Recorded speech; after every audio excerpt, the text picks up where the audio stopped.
impressive win in Game 1 for Houston last night here at Busch Stadium. Big crowd expected this evening in downtown St. Louis. Both teams are 30-23. Both teams a game and a half out in the Central Division. Welcome to the broadcast booth. I'm Dan McLaughlin along with Al Raboski, and certainly we found out last night that this Astros team is for real. In particular, Al, when you talk about the middle of their lineup. Well, it's even more than just the middle of their lineup. They are deep all the way through and have a very experienced and powerful bench. This is an offense you really have to contend with. Tony even said with Wainwright going, they could still score as many as 5 runs. All right, a look at our Ford Key matchup. You segue right to it. The starters, Wandy Rodriguez and Adam Wainwright for St. Louis. Well, Wandy's just coming off the disabled list today. Only his second start on the road, where he has an ERA over 6 in his career. He's a very good pitcher at home, but he struggles on the road. Another aspect of the offense for Houston, their speed. They have 60 steals on the year. The stolen base, is it back in the game? We'll talk about it next on FSN.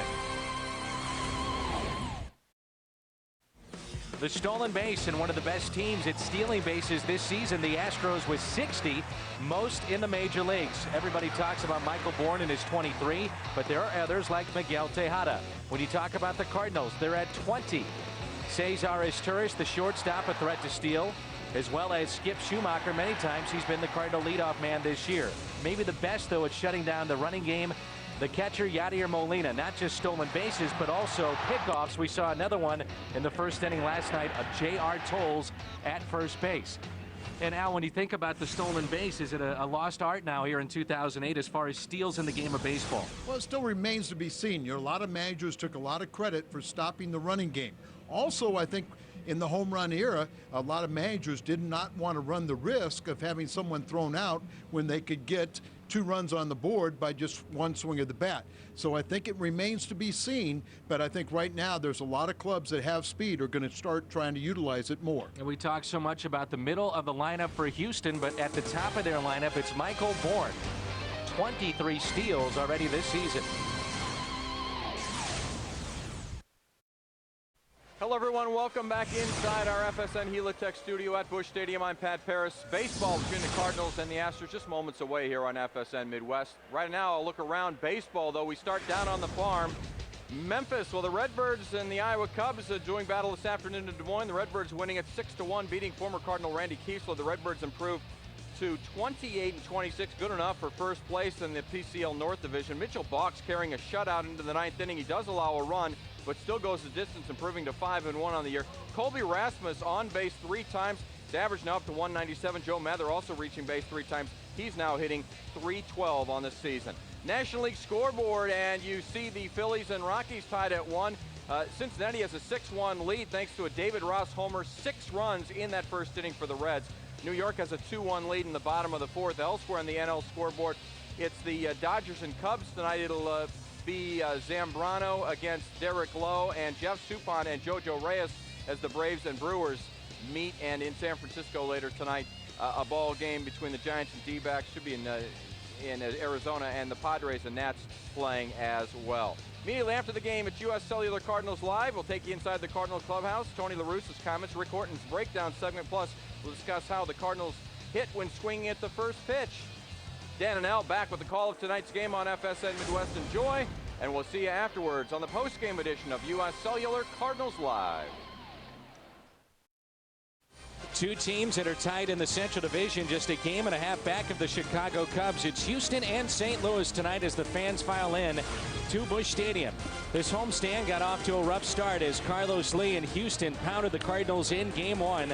Cardinals could not recover after allowing 4 first-inning runs and fell 8-2 to Houston last night. The bright spot, Albert Pujols. Tonight, the Cardinals turn to Wainwright. First pitch and lineups coming up next. Baseball tonight on FSN Midwest is brought to you by Bud Light Lime, the superior drinkability of Bud Light with a splash of 100% natural lime flavor. By Auto Tire, for the lowest prices in town, 26 locations to serve you. You ought to go to Auto Tire, the tire pros. By Steak and Shake, famous for steak burgers. By Geico Direct, a 15-minute phone call could save you 15% or more on car insurance. And by Southwest Airlines. With Southwest Airlines, you're now free to be more productive. Visit Southwest.com today. Making pizzas here at Busch Stadium. That's just outside our booth, and we welcome you to a gorgeous night for baseball here in St. Louis. Game 2 between the St. Louis Cardinals and the Houston Astros. It's Wandy Rodriguez trots in from his bullpen, and Adam Wainwright will face this lineup tonight, brought to you by Southwest Airlines. Michael Bourne, Kaz Matsui, and Miguel Tejada here in the first. Then we'll see the red-hot Berkman, Lee, and Pence, Wigginton, Tolles, and Rodriguez. Wainwright has already had a couple of effective starts against Houston this year. First pitch off his glove to his left. Brendan Ryan, nice play. Not an easy play for Ryan, who says he feels a lot more comfortable at shortstop than any other position out on the field. We'll talk about that momentarily. Our Rico starter, though, 11th start tonight for Adam Wainwright, and Al, a record of 4-2, but really could be much better. Much better, much better. He's got a lot of no decisions where he left with the lead, and he has never lost to the Astros. 3-0, ERA under 2.5. So hopefully that trend will continue. One pitch, one out, and this is Kaz Matsui, the second baseman, hitting .277. And that pitch is a strike at the knees. We were talking about Brendan Ryan. He is most comfortable at shortstop, and he's had his problems this season. A little bit surprising to see him have problems over at third base with the way that he played it last year. He played very well at third last year, but Tony has been used to seeing Ryan maybe start at third, then late innings bringing in Cesar Izturis. Well, right now he made a nice play. He was going up the middle, so he had to reverse direction on the ball by Bourne, and with his speed, he had no time to dilly-dally. The 0-2 pitch. Ground ball to Brendan Ryan. Matsui out by his step. They've got two guys that can really get down the line in Bourne and Matsui. Let's take a look at the Cardinals defense behind Adam Wainwright tonight, brought to you by Auto Tire. Barton gets a start in left. Rick Ankiel is the center fielder, and Ryan Ludwig back in there in right. It is Gloss, Izturis, Ryan, and Pujols along the infield. Yadier Molina, another pickoff last night. And let's take a look at Brendan Ryan. That comes in on a relatively simple ball, but because of the speed of Matsui, you've got to hustle over there and make that play. We talk so much about this offense of the Astros, and a lot of people say that once they moved Tejada to the third spot, it started gelling, but I think it's also Matsui getting off the disabled list. I think that's a big part of it too, and even though Michael Bourne has not been great as far as getting on base in that leadoff spot, wait until those two get going. That could be real scary, because the middle of this lineup has been just awesome as Tejada hits a rope towards Troy Gloss and a base hit right past him, and it's a two-out base hit for Miguel Tejada. You talked about it last night. The left side of the infield statistically has been very good for the Cardinals with Troy Gloss and Cesar Izturis. Right, both of them are second best fielding percentage in the National League. The ball comes up and eats up Troy Gloss. Hops up high over the glove and into left field. Scored a base hit. Troy has 3 errors on the season, and Izturis only 2. The Astros 17-7 after their win last night in the month of May, which is the best record, and a reason why this guy, Lance Berkman, hitting close to .500 here in May, and did some damage again last night. Berkman in the air to center. Here comes Ankiel. Yes, sir. He makes the play. Takes the hit away from Berkman. And the Astros strand a runner here in the first, and the Cardinals coming up in their half. Rick Ankiel, good jump, good play, good start. A little different than last night. Diving catch by Rick Ankiel, a little divot out there in center field. And we saw a lot of that last year, but it's been much improved. They completely resodded the entire field. And there's the divot that was caused by Ankiel. Look by his was caused by his right knee, and that was a good play to take that hit away from Berkman. Got a good jump. But I've talked to the players, in particular the outfielders, and they say that the outfield grass is completely different and much better. Here is Brendan Ryan. And we're going to have the authority come up here and talk about that. Mr. Mooney. That pitch is taken outside from Wandy Rodriguez, our Rico starter for Houston. 4 starts, that's it. A record of 1-0, good ERA of 2.31, and the Cardinals saw him earlier. up the middle and a base hit for Brendan Ryan. Cardinals second baseman at the start of play tonight, hitting .288. Let's meet the Cardinals lineup, presented by Southwest Airlines. Ryan, Ankiel, and Pujols here in the first. Then you have Ludwig batting cleanup, providing the protection. Gloss, Molina, Barton, Wainwright, and Isturis. 21 games against the Stros, and good numbers for Rick Ankiel, the Cardinals center fielder. Rick 0 for 6 off this lefty who's just come off the disabled list.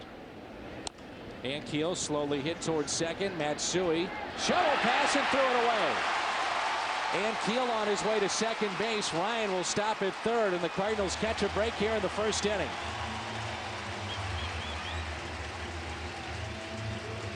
Matsui just commits his 9th error. Let's meet the Houston defense as we go around the horn. Brought to you by Auto Tire. Lee, Bourne, and Pence in the outfield. Wigginton, Tejada, Matsui, and Berkman along the infield. J.R. Tolles is their everyday catcher. No decision against the Cardinals in 7 1/3 for Wandy Rodriguez. And here's the play in the air by Matsui. 9th error out of 31. Tejada kind of held out as a high throw. He kind of tried to shovel pass it, backhand it, and had nothing on the throw. And the Cardinals catch a great break. Brendan Ryan recognized that quickly, and then Ankiel was able to follow suit. And how about this? Intentional walk in the first inning. That is respect, isn't it, partner? Oh yeah, he leads the major leagues in walks and intentional passes. This is going to be number 13, the freebie given to Albert, and sets up a potential big inning for the Cardinals. What makes it odd with all the mixing and matching that Tony La Russa likes to do with his lineup is Ludwig. He's kind of the reverse of everybody else. He just kills right-handed pitching, and lefties, it's a different story. Yeah, that's what makes it so frustrating and difficult for Tony. So it makes it perfect sense to go out there and have him, Ludwig, be a force facing left-hand pitching, but he actually hits much better against the righties. Take a look at Pujols' reaction. This is after ball one.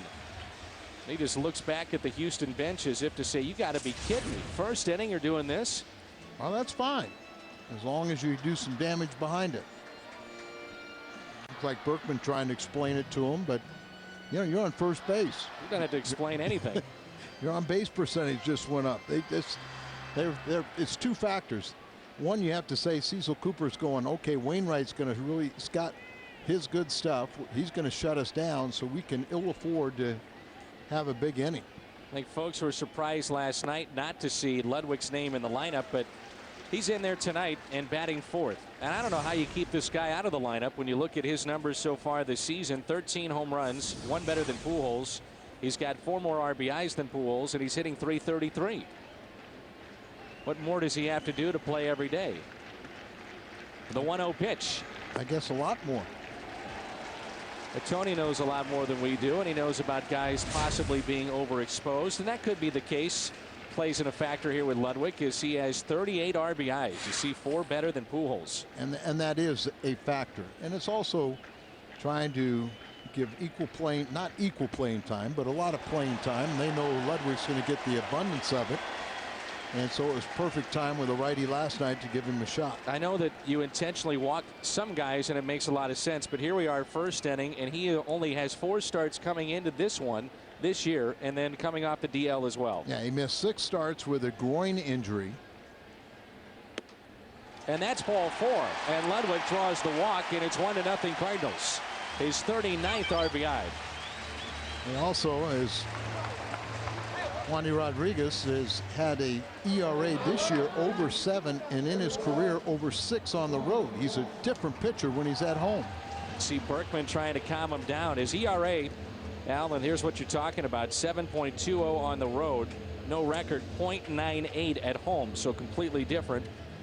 But that's a short list of games to gauge it on. But Cecil Cooper rolling the dice in the first inning. It does not pay off, and all of a sudden the Cardinals could have a huge first inning like Houston did last night. You ask for trouble if you intentionally walk guys. Yeah, Houston scores more runs in their first inning, but Conversely, their pitchers give up more runs in the first inning also. Gloss was 1 for 4 last night. 1 ball, 1 strike. Here are the runners as Ankiel reached on an error by Matsui. Pujols, the intentional walk, he's at second. And the walk to Ludwig, he's at first. Rodriguez got that curveball, but it's kind of a field pitch. And there it was right there. You could see Gloss not happy with the swing or the decision to swing. 1 ball, 2 strikes, he's in the hole. Rodriguez needs a strikeout. Not many at bats for Troy against Wandy Rodriguez, but he is 2 for 5 with a home run. Folks still filing in here to Busch Stadium. Another big crowd expected tonight. Completely different look as far as weather-wise tonight. And Gloss pops it up. Foul territory. Berkman is over near the Cardinal dugout. Reaches in, makes the play. And Rodriguez is covering home plate. J.R. Tolles was also there. That's a big out. Now a double play, and he's out of the inning.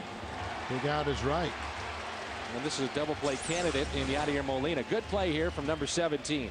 Get over there as quick as you can, then kind of set yourself, assess whether you can lean over the rail and make the play, and Berkman does.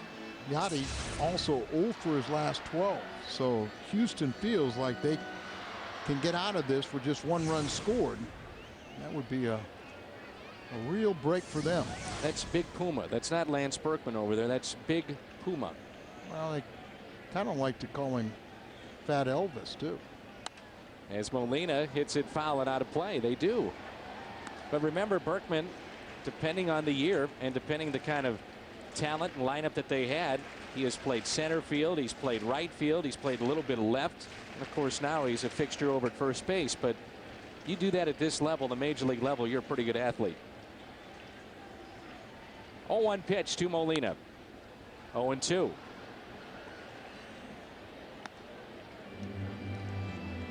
Very all-star balloting is concerned, but Lance Berkman is first among first basemen. Albert second. Molina is third. And then the next Cardinal would be Ankiel 8th. Got to figure Ludwig is going to get at least a look. You know, the tough thing is he'll consideration from the manager. But the fans probably will not vote him in. And the tough thing, Dan, with only 9 home games. That's it in the month of June. You know, that's going to be a lot of Cardinals are going to be at a major disadvantage in that balloting. You can vote online, but you'd like to think a lot of that comes from people attending the games when their ballots are distributed. I don't know if you agree with me, but in my opinion, this is one of the most important homestands of the season because of what's coming up. You got 7 games here at home and then some real tough road games coming up. And there was an article today in USA Today that talked about the winning percentage for road teams being the worst since 1931 in baseball.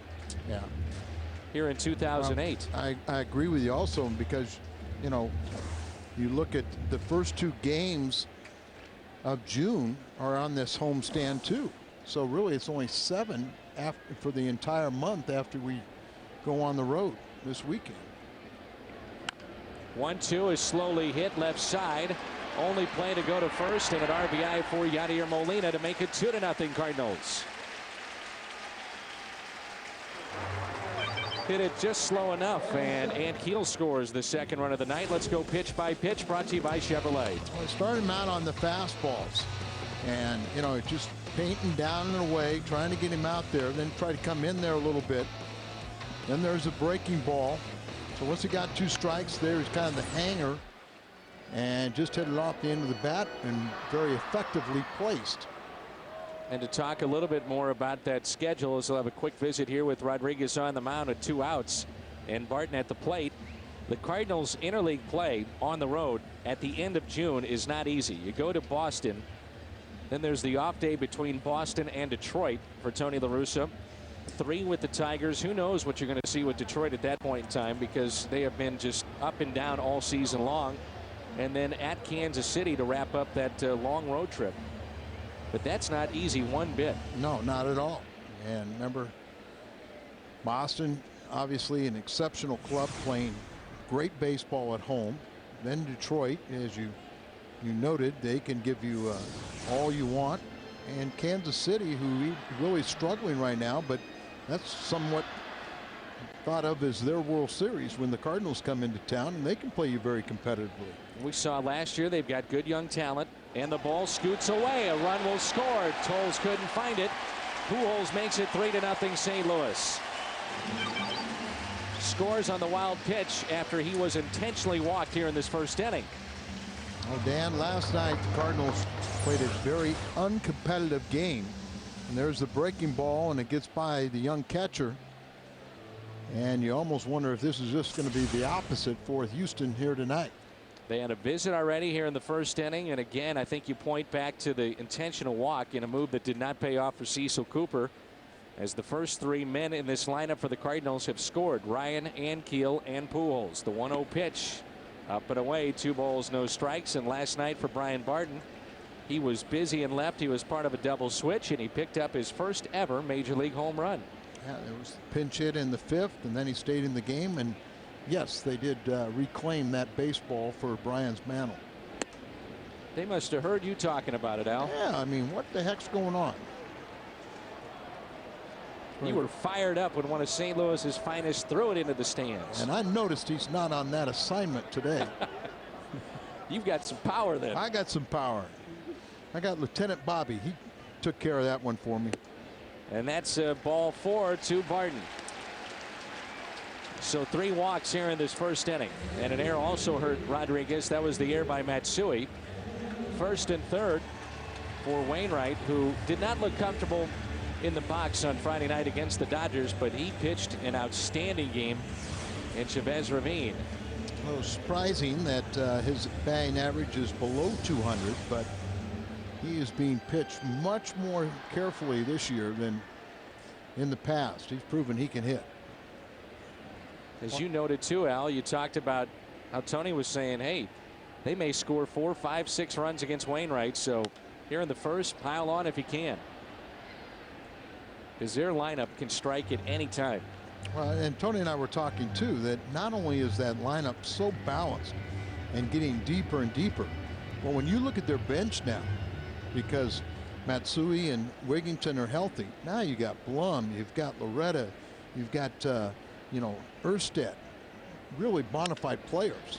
Hard hit to third. Wigington a forced play at second. The Cardinals will strand 2, but they pick up 3 runs in their half of the first. 3-0 after 1.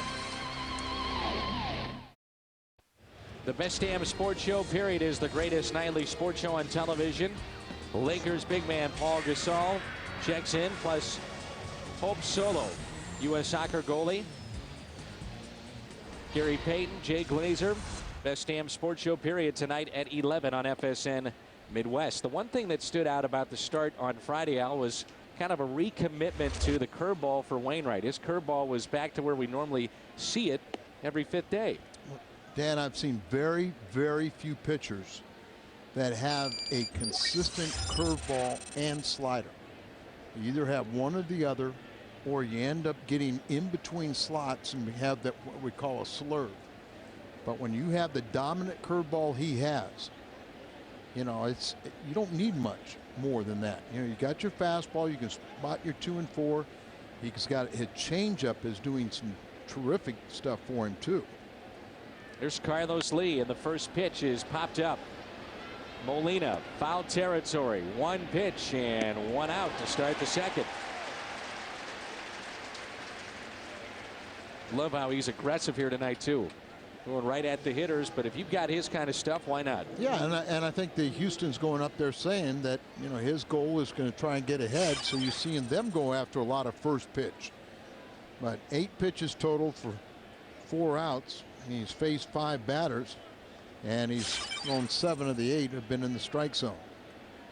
Cardinals scoring on RBIs from Ludwig and Molina, and also a wild pitch allowed Pujols to score to make it 3-0. They only had 1 hit to get those 3 runs. And here's Hunter Pence, who was 5 for 5 last night.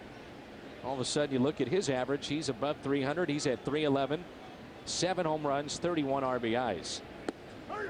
A strength of this team starting pitching, and at the start of play tonight, the best rotations by winning percentage, the St. Louis Cardinals are second best right now in all of baseball.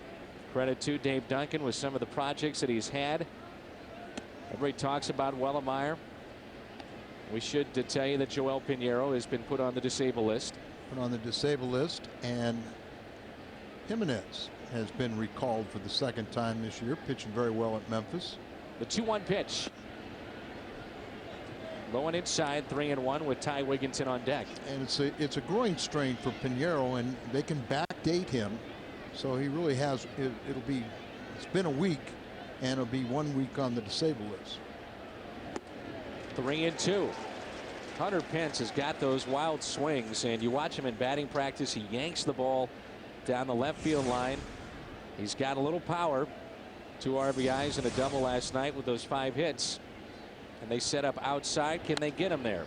Hit out of play and foul. You might remember in that first series, Al, Cardinals were just throwing him breaking balls on the outside portion of the plate that would break out of the zone, and he would chase him. He looked lost at the plate, but he obviously has figured things out. Well, he's over 300 now, and as you said, 5 for 5, his first career 5-hit game. Reaching forward here, rounds to short is Turris. That's what you were talking about. Adam Wainwright, you see the fewest pitches per inning, the National League leaders this season. No surprise to see Greg Maddux in the top 3. And how about Aaron Cook? He's close to 14. Tim Hudson of Atlanta, 4th best, and then Ben Sheets. I mean, I'm surprised that it really is that high. I am too. This is pitch number 9 here in the second inning. And that is hit a ton out to left. Barton can only watch it go. Into Big Mac land. Way out of here off the bat of Ty Wigginton. His 2nd home run and his 8th RBI. You don't see many go that far here at Busch Stadium. 8th home run that Adam has allowed this season, and it landed right on the top of the Big Mac. Did it knock out the A? I'm not sure. Big Mac land. It's not lit up now, and it's where it bounced right above there, and it may not have knocked out the A. I might take exception to that. There's J.R. Tolles, the catcher, batting 147. Wainwright, and you might recall that the first meeting, there's the A that you're talking about. But that first meeting against Houston, it was solo home runs, but not enough to beat him. You don't mind the solo home runs. All right. Jumping on the first pitch, and nope, it was already out. How come we didn't have that fixed? Because you have pointed it out, Al. It will be fixed tomorrow. It better be. You got Barton's ball from last night after it had been thrown into the crowd. And now you want the A and Big Mac land fixed. You are demanding it to be fixed by tomorrow. I got some pull with the local unions around here too. Sure you do. No 1-2 on the outside corner and a strikeout of Tolles. Coming up, Cesar Turris, Brendan Ryan, and Rick Ankiel. Astros get on the board. It's 3-1.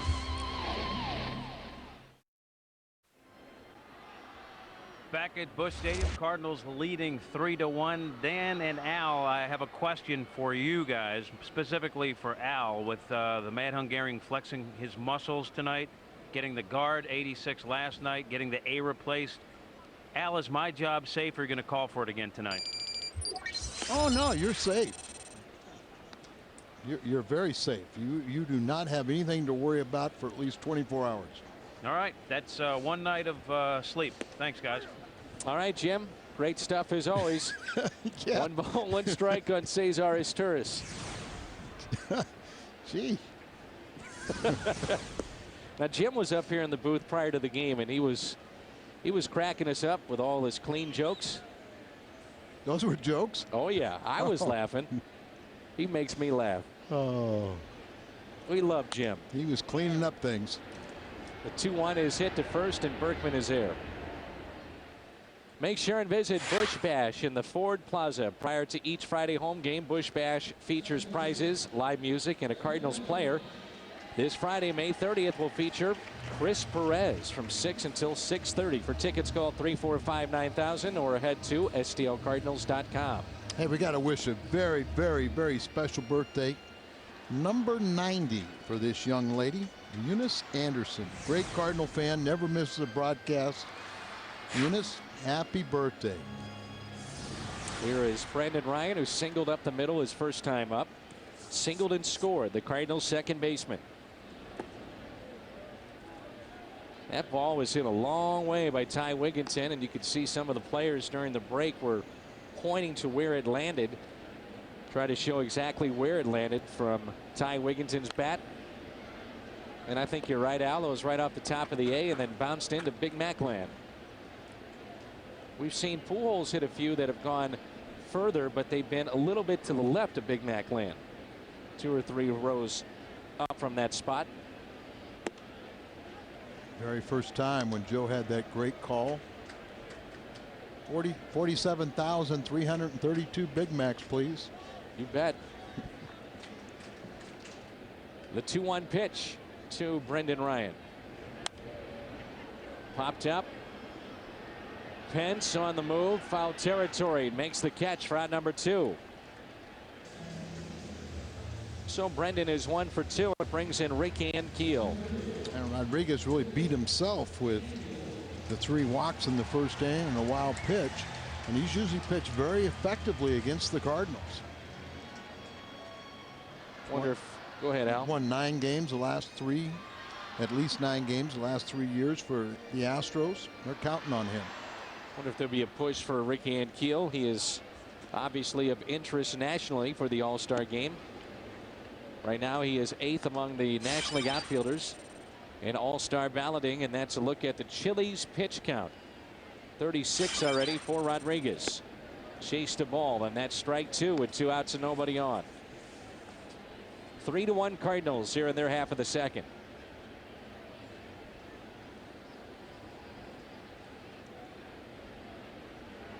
One and 2. Ankiel with 7 game-winning RBIs in the Cardinals' first 30 wins this season. Coming up, we're going to visit with Scott Terry and talk about all the programs that are happening here in St. Louis. All the kids getting help from former Cardinals. We'll do that when we come back as Ankiel flies out. The Cardinals go in order. 1, 2, 3. Third inning coming up from Busch.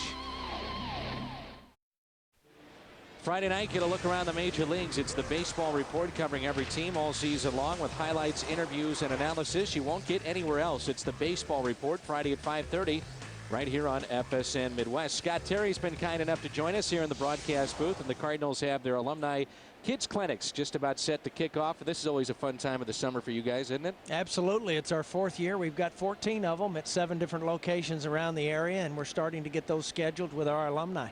And it's boys and girls. We need to make sure that people know that. Boys Absolutely. and girls, ages 7 to 13. And guys like Kerry Robinson and Ken Daly, Scott Terry, Lee Thomas, Neil Fiala, John Costello, TJ Matthews, Mike Crudell. How'd you get Mike Crudell? Where is he at? Mike Crudell is back in the area. He's over in Illinois and called us and wanted to be a part of it. So we were more than happy to have him join us. So he'll be a good addition. When you watch a guy like Adam Wainwright, tell me about what you see mechanically, because I know you love to study pitching mechanics.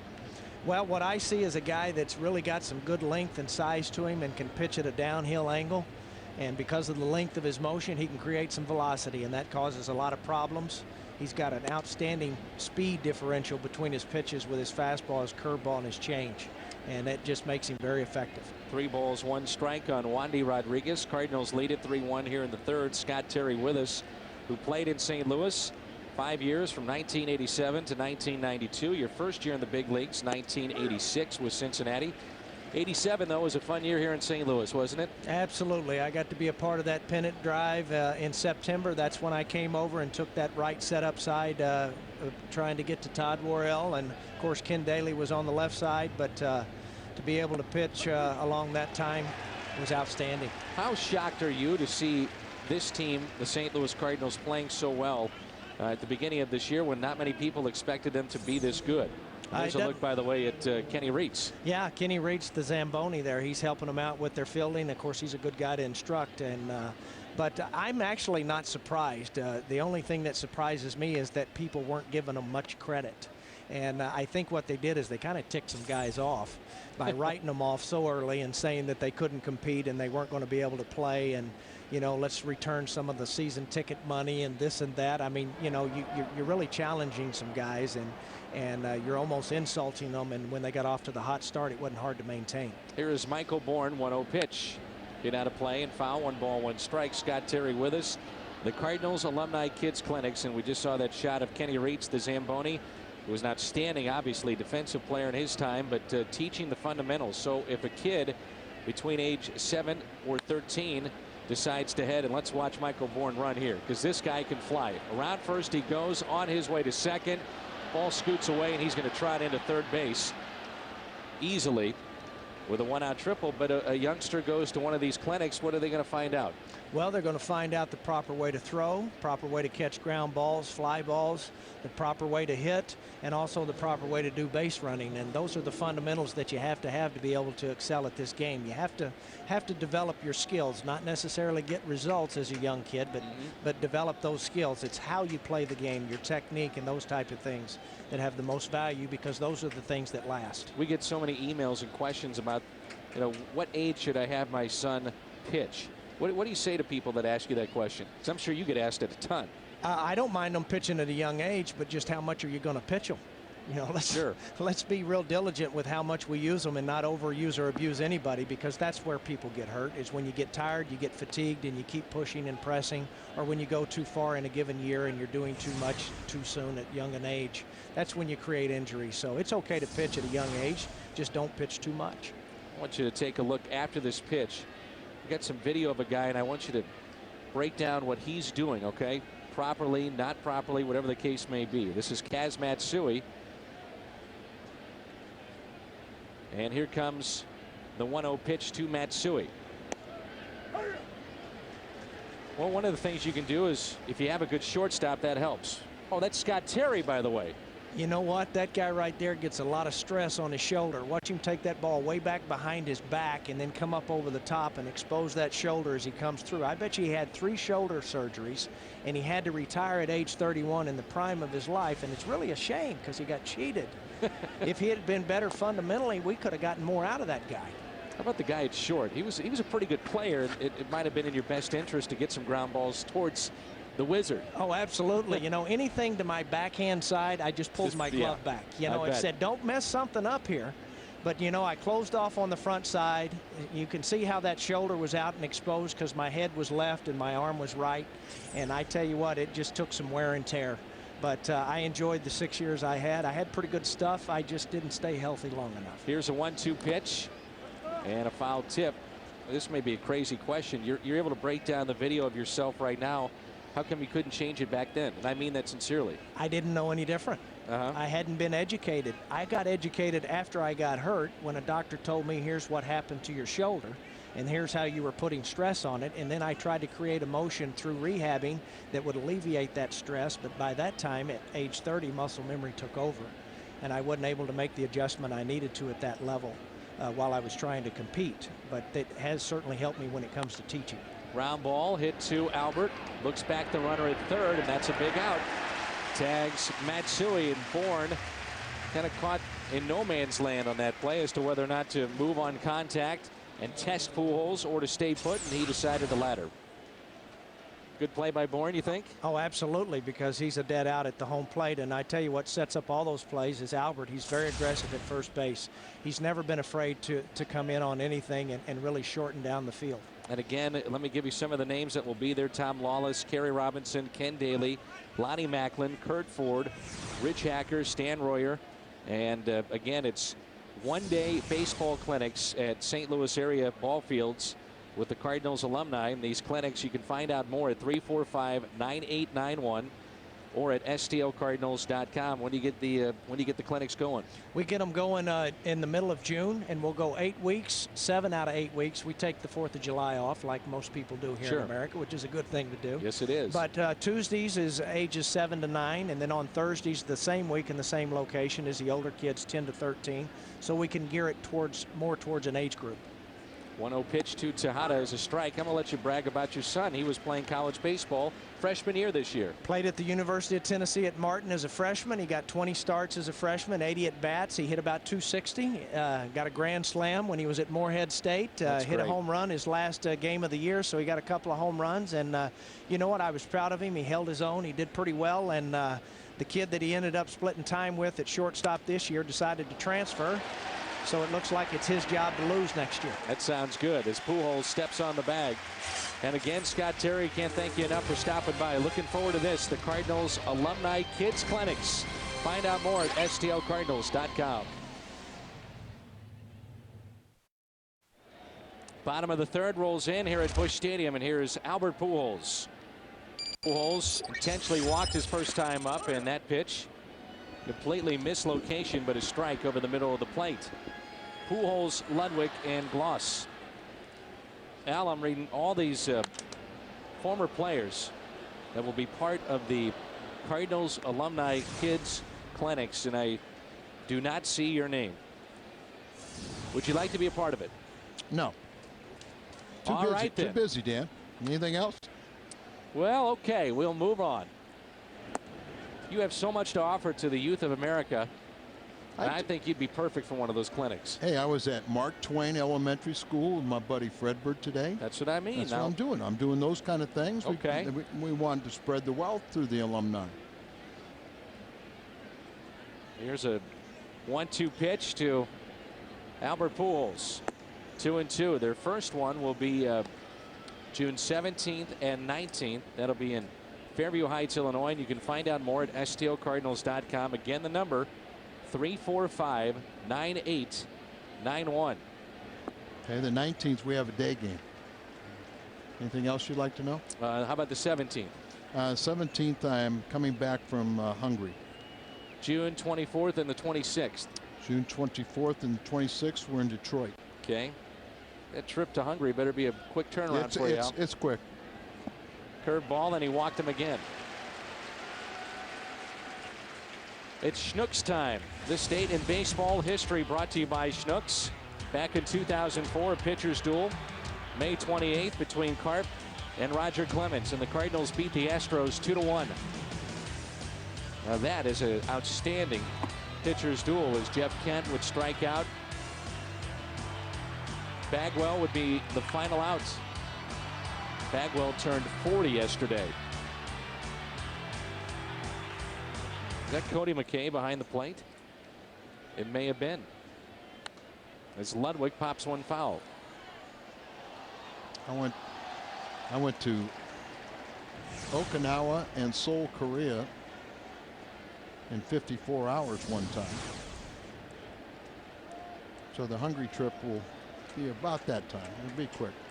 Be back in and out.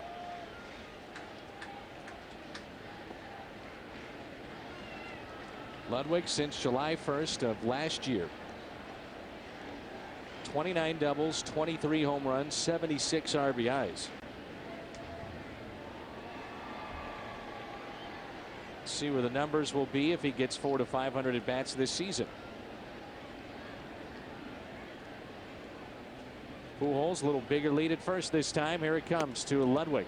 Taken outside, and it's another ball. Ludwig, with the bases loaded, walked his first time up. Picked up his team high 39th RBI. Also since July 1st of last year, hitting above 300. The 2-1 pitch. Ludwig in the air, out to right. Pence circles it, makes the catch. Pujols going to tag up from first base on his way to second, and he is out. Slid past the bag, and then the tag was applied by Miguel Tejada as Pujols pleads his case. You don't mind him being aggressive, but sometimes you got to wonder. Well, tried to test Pence last night, and he was equal to the task. Here, Albert trying to be very aggressive, tags up on this ball. I'm not too, he was out before the bag. That's what the umpire was saying. He's saying he slid behind him, but he tagged him out. As Pence running into the corner, reverses direction, gets the ball in the vicinity, and Tejada got him as he went by the bag. I think the one replay, our second one, really showed it. So Pujols slides past the bag. If he stays on the bag, he's probably safe.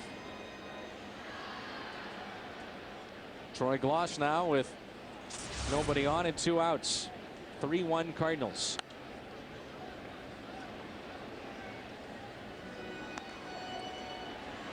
So one more time, because I know we'll get emailed or get calls about this. The Cardinals Alumni Kids Clinics. To find out more, it's boys and girls ages 7 to 13.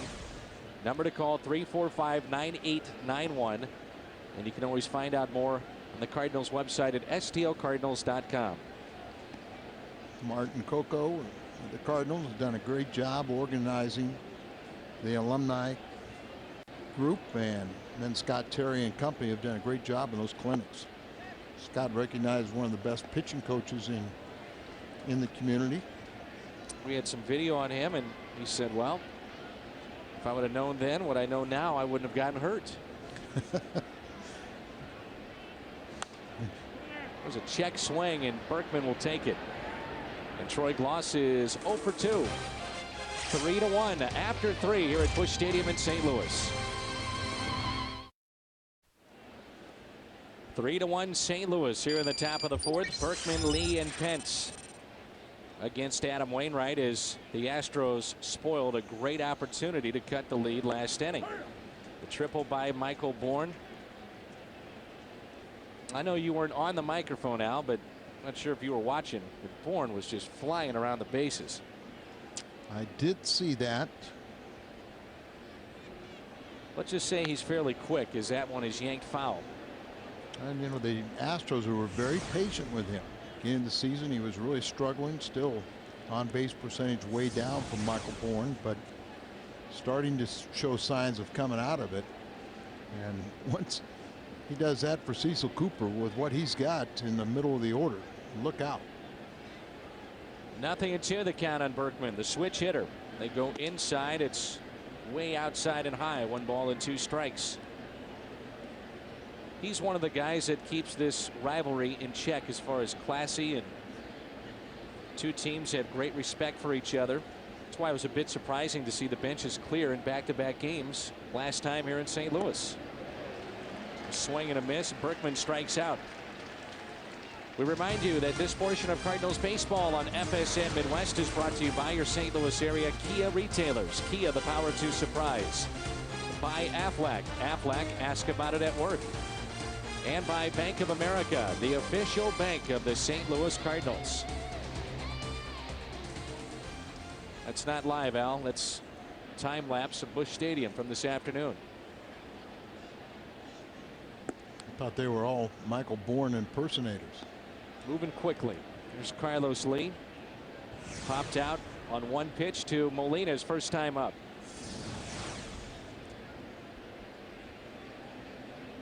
Lee got that long deal after he was with Milwaukee and then traded to Texas, signed as a free agent with Houston, $100 million. I think you love him at the front end of the deal, but what's it going to look like in the back end? Bottom line, though, this guy can hit. Hard hit to short. Torres is up with it. 2 outs.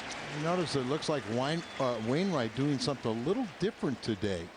As you know, normally he just has one constant motion when he's winding up, and there's a little pause in there. You wonder if he's just trying to add a little deception. Tonight's ball game is presented in FSN HD, FSN high definition. Let's take a look at his motion and his windup here on this next pitch, Al. I know he did it this inning with Berkman and Carlos Lee, but you know, instead of getting right there, see, now that's more fluid and a good breaking ball. So that's what you're typically expecting from Wainwright. But with the two big sluggers this inning. He kind of at times he started going up and then he kind of stopped. Another curveball, 0-2. So maybe need a little extra deception with Berkman and Lee, but Hunter Pence, he goes, okay, like you said earlier, I'm going to throw the breaking ball at him, get him to swing wildly and expand his zone. Grounded out to short his first time up. Molina sets up on the outside portion of the plate and a strikeout of Pence. Carved him up. 2 strikeouts in the inning, 4 in the game for number 50. Let's take a look at tonight's Hardy's hot pitch of the game. After a couple slow breaking balls, he just kind of accentuated his fastball right there and got Pence looking. Here's Molina to lead it off for the Cardinals in their half of the 4th. Cardinals on top 3-1.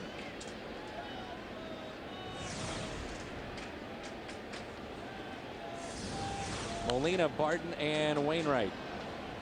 1 ball, 1 strike.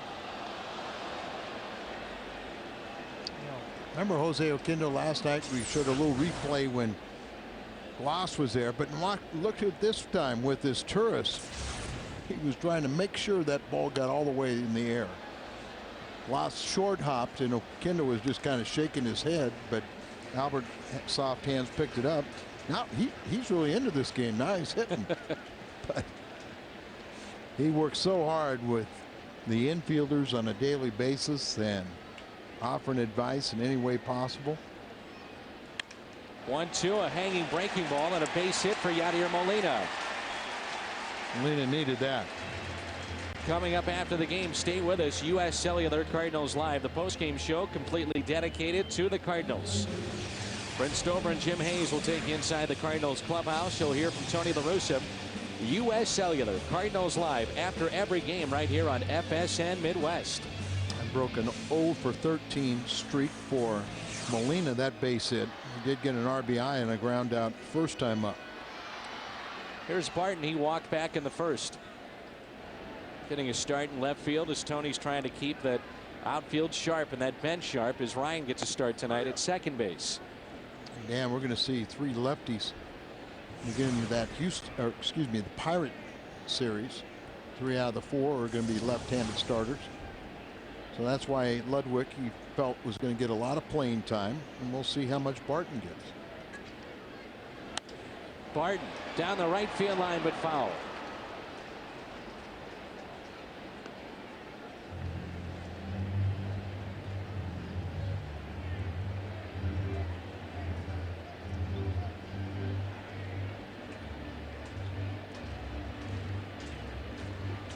There's a look at Chris Duncan. You figure that with the lefties coming up, he probably doesn't see a lot of time. Neither does Adam Kennedy.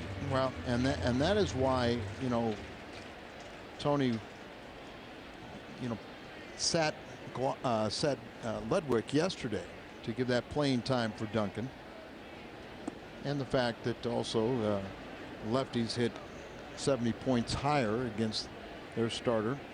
Well, if you're facing the Cardinals and you can get your rotation to set up that way, why not have lefties face St. Louis? They really struggled against lefties a year ago. Been a little bit better though this year. That's outside to Barton. Tony even talking in the tone of Kennedy going to be in a platoon situation. So still, even after this is the 54th game, the 1/3 mark, still some unsettling things and trying to search for that lineup.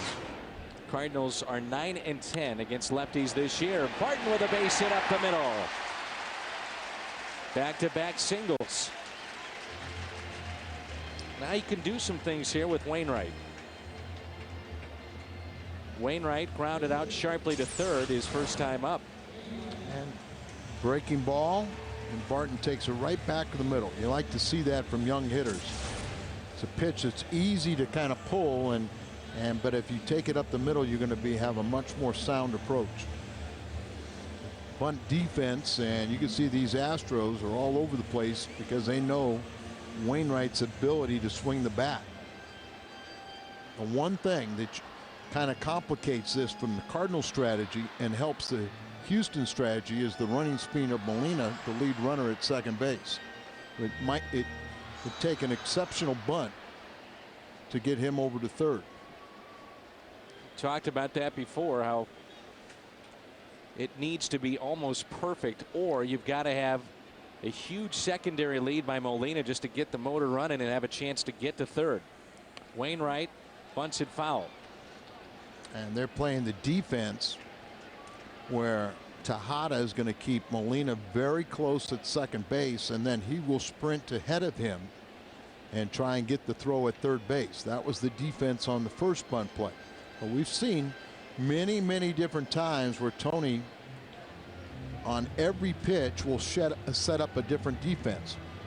The shortstop is going to play very close to Molina, shorten up his lead, and then he will sprint over. Third baseman comes in. Berkman, you see where he's close. They're all trying to get the lead runner at third. Swinging this time, strike two. They were not playing the defense because only Berkman was charging. Everyone else is kind of playing back. I think they had a feeling as Tony's been so creative. And with 2 strikes, many times you still have the bunt on. Hunter Pence, he's almost in your pitcher. He is so shallow, but he's down the right field line. And Wainwright can't help himself in a strikeout for Rodriguez. Oh, nothing like the Bobble Belly Day coming up here at Busch Stadium. All fans ages 15 and under receive a Fredbird Bobble Belly, courtesy of tickets.com. For tickets, call 345-9000 or visit stlcardinals.com. Was that Fredbird or was that somebody else? The Bobble Belly. That's Fredbird, Al. Oh, okay. The Bobble Belly Day here at the ballpark. What, are you jealous? Wow, I thought it might be Mr. Bubbles or something. You know. First and second, one out. And a strike on the outside corner to Isturis. Home plate umpire tonight has been consistent with that portion of the plate. It's Paul Emmel calling those strikes. Isturis grounded out to first. His lone plate appearance. There it is again. Why not go back to it? You know, if the umpire is going to give it to you, it's your responsibility as a pitcher to exploit it. As a hitter, then you got to sit there and say, okay, I don't want to expand my zone, but if that's a strike tonight, I have to go after it now that I have 2.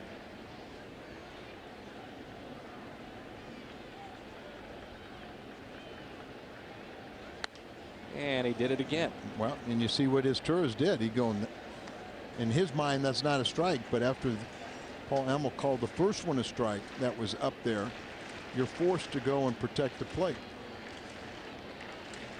Hitters will make adjustments if the umpiring is consistent.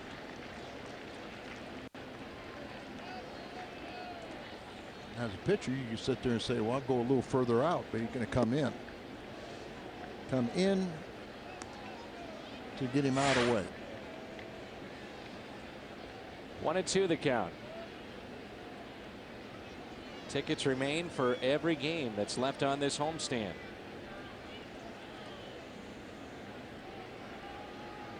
First and second. 1 ball and 2 strikes on the Cardinals shortstop Isturis. Step out. Time is called. Hunter Pence very shallow and right again. Big gap in the left center field as well. Inside 2-2. Cardinals picked up 3 runs in the first on just 1 base hit. Houston a long home run from Ty Wigginton in the second. We saw the gap out there as a center fielder's playing out there. Watch Hunter Pence. Look at how he is shallow and near the line. And this is the strong side for the switch hitting Isturis. I thought he was run. Too shallow on Wainwright. I think he's too shallow here too. I could be wrong. I thought he played Wainwright perfect on the bunt attempt. Now swinging, I would agree with you. It's uncharacteristic for Wainwright not to help himself. 2-2 pitch. Into left center field. He plugs the gap. One run is going to score. Barton is flying towards third. He'll be waved in. It's Turris on his way to third. A triple that scores 2. It could have circled the bases as Tejada went to throw home and end up throwing the phantom throw as the ball got away from him. But we showed you the gap out in left center, and he just plugged it. It's a switch hitter, but your natural side is the right side. It gets down, goes all the way to the wall, and Barton was flying. Molina just coasted, and Barton almost up his backside. And as Turris had to play in front of him, so he easily comes up with the triple.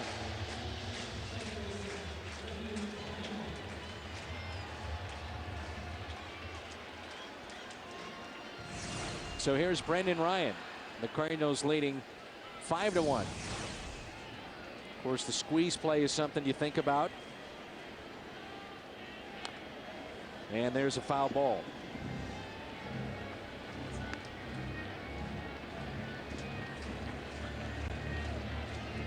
So his back-to-back singles here in this 4th inning for the Cardinals, then the strikeout of Wainwright, the triple by Turris, and still only 1 out.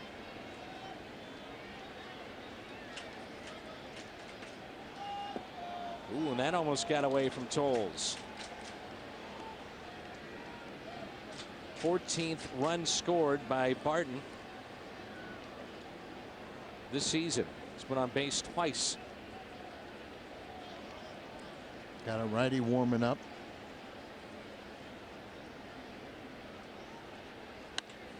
Back at Rodriguez, and he'll fire to first for out number 2. Let's take a look at the Aflac trivia question. Nowhere to go on that play for Turris. What was former Cardinal hurler Harry Brackeen's nickname?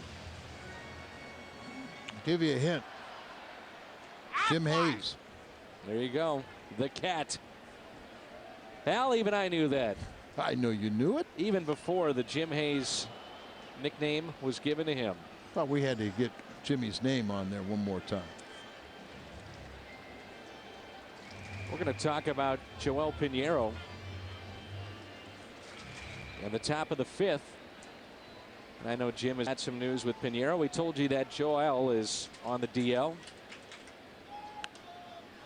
So who gets that start in his place? We'll talk about it when we come back. Wigginton makes the catch. Turris the triple to score 2. 5-1 St. Louis. 5-1 Cardinals lead the Astros. Baseball on FSN Midwest is brought to you by Southwest Airlines. We told you that Joel Pinheiro has been put on the disabled list, and with more on that, let's check in with our Jim Hayes. Jim. Dan, you asked the question, who gets Joel's spot in the rotation? It'll be Mike Parisi, who has pitched well out of the bullpen since he was called up from AAA. Parisi, throughout his career in the minor leagues, was a starter, so the Cardinals figure it makes good sense to put him into the starting rotation. Kind of left out of the mix Anthony Reyes, who since being sent down to AAA has pitched pretty well despite some control problems. 4 starts. He's got a 1-0 record, a 2.04 ERA for the Redbirds. Dave Duncan telling me since it's a short fill-in stint, they went with Parisi and they didn't want to disrupt Anthony's progress at AAA, guys. And Jim, when you talk to Dave Duncan and Tony La Russa, how deep do they expect a guy like Parisi to be able to go? Remember, he was a starter his entire career until he came up to the major leagues just a couple of weeks ago. Well, he just worked a couple of innings, but they feel like he can give him 5, maybe 6 innings. They're not going to push him. But again, based on the fact that for a long time in the minor leagues, Parisi had been a starter, they feel he's up to the task. And why Jimenez? What was the reasoning behind that? Well, he's been up here before, and they felt like he could handle the job again. Once again, they feel like that's a foul ball, that this will be a short-term situation for Pinheiro, who's got the groin strain, and he might miss 1 start. Parisi's here. He's comfortable. He's done it. So they want to give him a look. And finally, Jim, I know you talked with Pinheiro. He was a little bit frustrated about the situation of not being able to pitch on the side, and the Cardinals really used that as a measuring stick as to whether or not he would make that start. this ball foul. You're right, Dan. Pinheiro asked him straight out, could he do a side session, a bullpen session today? He said no, and even though he's such a competitor and he wants to be out and he wants to take his turn to start, he understands that since he couldn't do any kind of pitching on the side, he was able to play catch and run around in the outfield a little bit this afternoon, but he understands why the Cardinals wanted him to err on the side of caution and miss and sit this turn out and give it to Parisi. All right, Jim, good stuff. We've appreciated as always. It's 5-1 Cardinals here in the 5th. 1-2 on Ty Wigginton, who has homered here tonight. Further translation, you take a Parisi out of the bullpen, you replace him with another reliever. Keep yourself covered there. And the last thing that Dave Duncan, who really does an exceptional job of having enough pitchers available to cover, but the last thing they would want is Pinheiro to go out there and then, you know, in an inning or two find out he cannot handle it, and then you ruin your bullpen for the weekend. So you err on the side of caution. Makes sense. And the strength of the Cardinals in spring training, Al, was no doubt their relief pitching from the right side. I mean, they really thought that that was going to be a strong point this year. And for the most part, it has been. 3-2 pitch. And a strikeout of Wigginton. Number 5 on the night for Adam Wainwright. Boy, Adam is making pitches, doing all the things he has to do, and really trying to stay out of the middle of the plate. Let's take a look at the suntrip.com cam, the replay. Suntrip Automotive Group applying the .com cam. You know they're an automotive group, don't you? Oh, yeah. Here's J.R. Tolles, who was caught looking his first time up.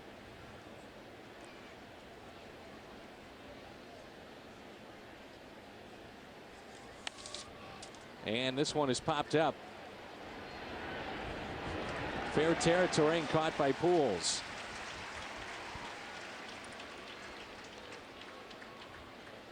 That's 7 straight set down by Adam Wainwright. Starting to find his groove here tonight as Houston has just 3 hits. The Cardinals only have 4, but they have 3 runs, or rather 5 runs. Scored 3 in the first on just 1 hit and 2 more in the 4th.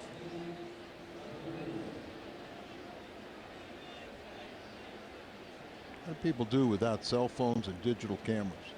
It's pretty tough to take a picture like that too, Al. What did the fan do behind home plate before a cell phone? He actually sat there and watched the game. What an idea. Probably rooted, didn't talk. Little liner that's foul.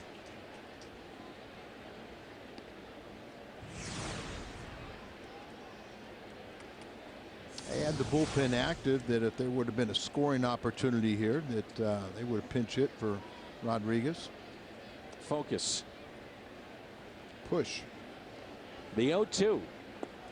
Waves at it, and a strikeout of Wandy Rodriguez. 2 in the inning, 6 in the game.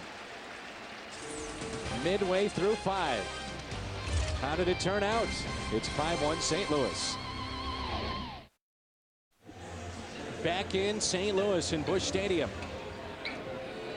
Bud Light keeps it coming. Our Bud Light What's on Tap, and that's a look at the Champions Club, the Astros and the Cardinals tomorrow at 6 right here on FSN Midwest. Ever seen that promo for Cardinals Live?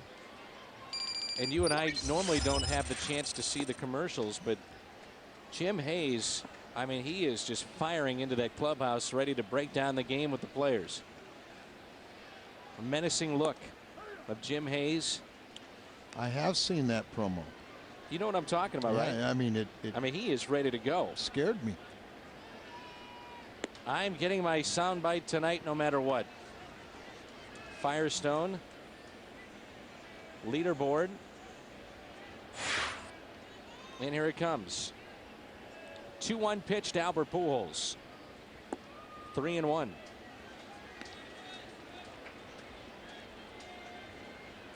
Let's see Ludwig on this list.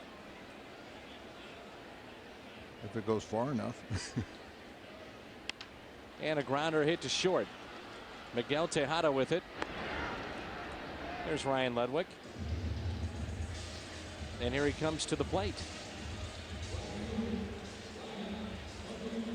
You saw where the Cubs management said they're going to throw out bleacher fans if they are critical of Soriano's play. I did see that. That's a good way to win over your fans. 0 for 4 at Wrigley Field. He's in a rough spot, in a slump. 8th inning. Oh yeah, that'll go over real well. How are they going to police it as Lee backs up to get it back in the infield at Wrigley Field? Are you kidding me? Dodgers have a 1-0 lead. They had one late last night until the Cubs came from behind and won 3-1.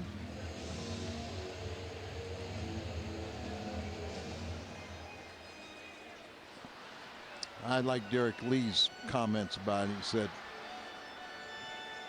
they can do whatever they want. It doesn't faze Soriano. Buy into that? Yes. There's a strike on the outside corner to Gloss. I mean, every athlete wants to be appreciated, but you know, it comes with the territory. They're paying him for his offense.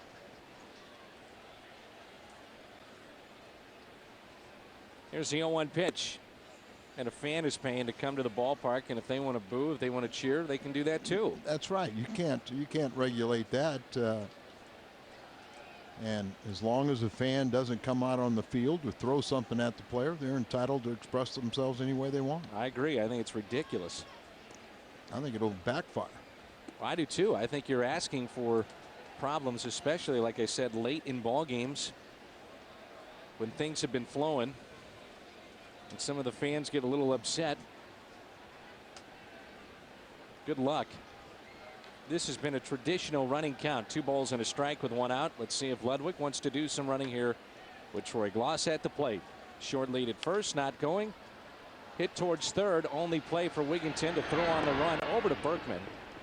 The stretch there by Lance. And Gloss is 0 for 3. Sunday, June 15th, the Cardinals will face off against the Fightin' Phils. Busch Stadium will be full of Fredbirds. All fans ages 15 and under receive the Fredbird Bobble Belly. That's how we're going to combat Bobble Belly. That's how we're going to take care of Ryan Howard and So Taguchi. With the Bobble Belly. With the Bobble Bellies, man. We'll just have this crowd who just be going crazy. I'm looking forward to seeing So, aren't you? Yes, sir. Now, you had dinner with So Taguchi when he didn't have a real good grasp of the language, correct?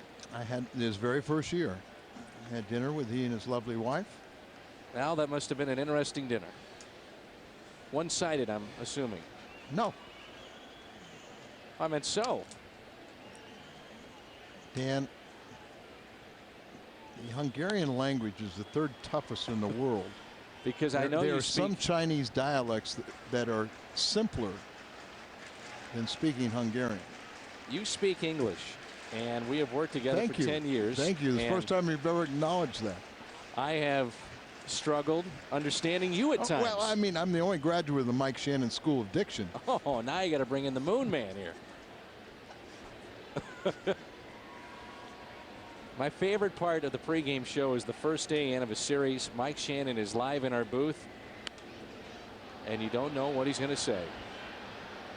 This comes flying out. But it's the Moon Man, and you just love it. He is Cardinals baseball. Now, you were teammates with Mike, right? Briefly.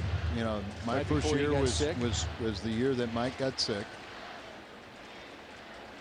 Diagnosed in spring training. He did come back for a few games in June, and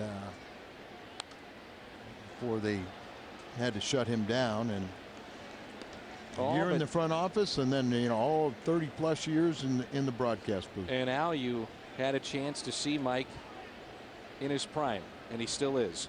He's still in his prime. They broke the mold. We have been fortunate enough to travel with Mike and be part of America's guest at some of the exclusive golf clubs. And Tejada can't come up with it. A base hit. Ludwig being waved in. The throw is not in time. Ludwig scores to make it 6-1 St. Louis. Molina with his second RBI of the night. As I said, his back-to-back hits. He had a RBI ground out his first time up. Then he was 0 for 13, and now he's gotten 2 hits. Now the breaking ball stays right down on it. Suntrip.com, and gives you a really good look as he stays on that pitch. Ludwig came in here, nice slide as he uses his hand to get the home plate as he goes around the potential tag. And it looks like that's it for Wandy Rodriguez. And our right-hander's coming in. We'll tell you about all the changes on FSN when we return. It's Cardinals baseball on FSN Midwest. Get video updates of your favorite team. Text Cardinal alerts 65246 to MLBGO, MLB Go, to get your video updates of your team. Suntrub.com, the slide by Ludwig. Al, you talked about it, sliding almost past the plate, but then getting his hand in there. Yeah, you see the catcher up in front of the line, and you know he doesn't like to get run over. Well, stay away from there because he was by him. He could have slid right into him like Albert did, and they took exception to it, but slid around the tag and reached it with his hand. There's our Chevy call to the bullpen. Jack Castle. Castle was just recalled yesterday, or prior to today's game, his second stint with Houston. He was an all-star last year in the Pacific Coast League in the San Diego farm system. He originally a 27th round draft pick in the 2000 draft by the Padres. Not tendered a contract, picked up by Houston. He was 4-1 with an ERA just over 2 in 7 games, all starts for AAA before being recalled earlier last month. Second stint yesterday. Barton, little chopper towards Tejada. He'll flip it second for the force play to Matsui. The Cardinals add to their lead. Second RBI of the night for Molina. 6-1 after 5. On a roll, presented by Kawasaki, and it's Adam Wainwright, tonight's starter for St. Louis. He has been on a roll here in the last couple of innings. Last 2 innings, he has struck out 4 of the 6 that he has struck out on the night. 5 innings, 3 hits. Are Kawasaki on a roll. Tonight's starter, Adam Wainwright. 6-1 Cardinals, top of the 6th, rolls in here at Busch Stadium. Out of Ty Wigginton solo home run. How about the job he's done since that Michael Bourne triple with 1 out? Left him stranded and has retired 8 in a row. Bourne is 1 for 2 with a triple back in the 3rd. That was a key spot in the game. At that point, it was 3-1. He was standing at third base with just 1 out, and Houston could not bring him in. Wainwright, as we talked about, a record of 4-2, and could be much better if not for some blown saves. You love it when this guy's on the mound. 0-1 pitch. Change up outside, 1 ball, 1 strike. And he's averaging 7 innings per start, and there's a few times where he came out for like 7 shutout innings and turned it over to the bullpen, and they couldn't hold on. A liner that's caught. Brendan Ryan, nice play. And he did a nice job waiting, and then at the last second jumping and reaching his apex and hauling that line drive in. Stretched out there pretty good. Suntrub.com camera. Well done by Brendan Ryan. Kaz Matsui. Matsui was up with Bourne over at third. And just the 1 out. And Pujols charged the baseball, and Bourne, not off with the contact, stayed put at third base. Pujols would tag the bag, and then Tejada would ground back to Wainwright to get out of the inning. 6-1 Cardinals with one out here in the top of the 6th. And you get a guy pitching like Wainwright, and you'll always find pretty good defense behind him. You know, they love the way he works. He works quick. He doesn't mess around out there. He hasn't walked a man tonight. He's got 52 strikeouts and only 16 walks on the season. 2-2. And you always feel like you have a chance to win when he's on the mound. And you see that pitch count inning by inning.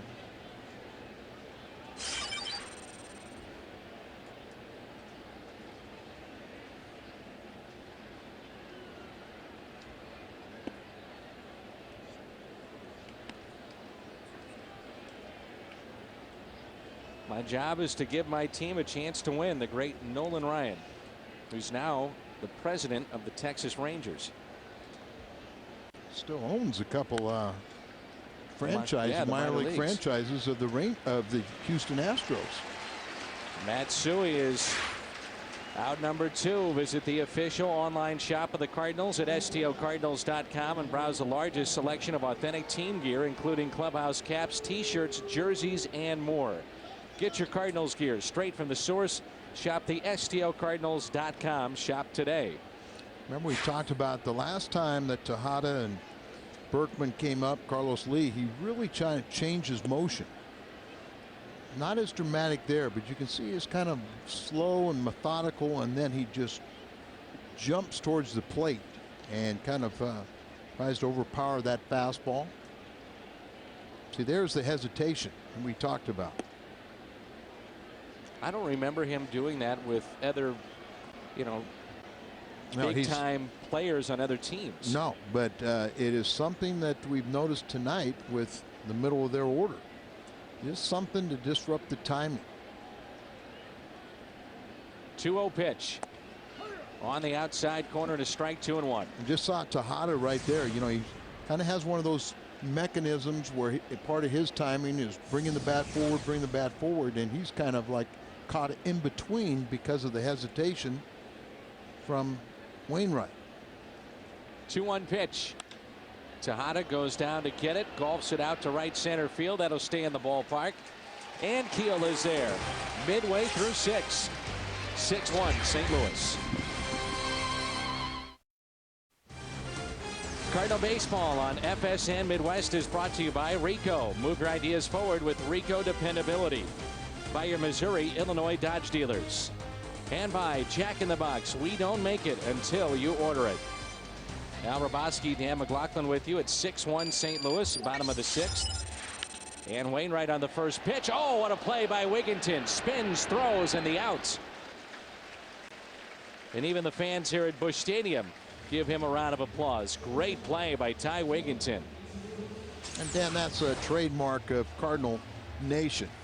It is obviously they want to see their team win and want to see them do well, but they can always appreciate when the visiting team comes in and does something nice or spectacular, and they'll always show their appreciation to the visitors. One out. This is his Turris, and he takes a strike. Big hit in this game was his triple, and that was back in the 4th inning. His first here in 2008, his first since last September. There's a curveball that's pulled foul. The Cardinals have 7 triples so far here in 08. And all of last year they had 13.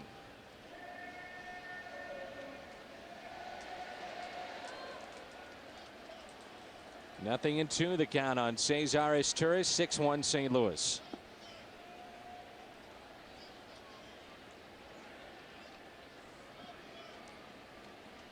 Castle, 27 years of age, as I said, came up with the Padres through their farm system, not tendered to contract.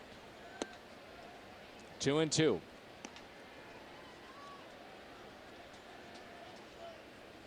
Not a lot of variance in his pitch speeds. Everything pretty much the same. The 2-2. Oh. Another pitch at 86 miles an hour, just missed inside. And the count runs full on the Cardinals shortstop. Jack's older brother, Matt Castle, is a quarterback for the New England Patriots, and his younger brother is in the White Sox organization. Line drive caught by Berkman for out number 2.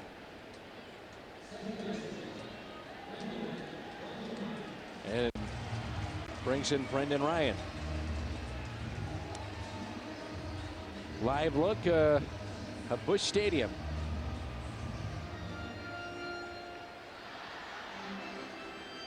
High definition tonight here on Busch Stadium on FSN Midwest. And Brendan Ryan takes a strike. Ryan walked and scored. He's fly to right and also popped out to third. Check swing. 1 ball, 1 strike. Brendan, nice play at second base. Grabbing the liner of Michael Bourne. Big crowd enjoying this one. Perfect weather, and the Cardinals up by 5 runs.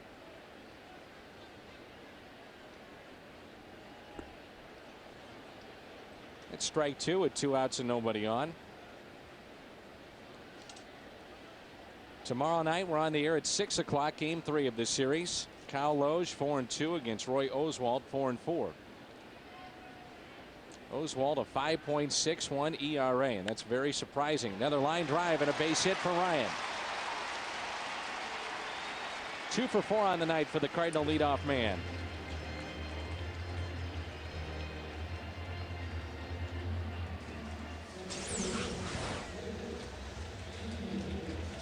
Centered that ball and gets it out into right field. Right center. Thought about going for 2, but held up there.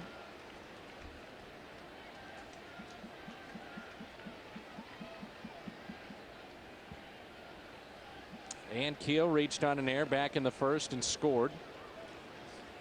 A 3-run first inning on just 1 base hit. Wandy Rodriguez would walk 3 in the inning, 1 of those intentional. As the first 3 in the lineup came around to score, Ryan and Keel and Pujols. 2 outs, runner at first. Ooh. This may be a good matchup for Rick. It was a pitch that normally he just crushes on that last delivery. Got it inside just enough. Brendan almost has that look about him too, that he'd like to run.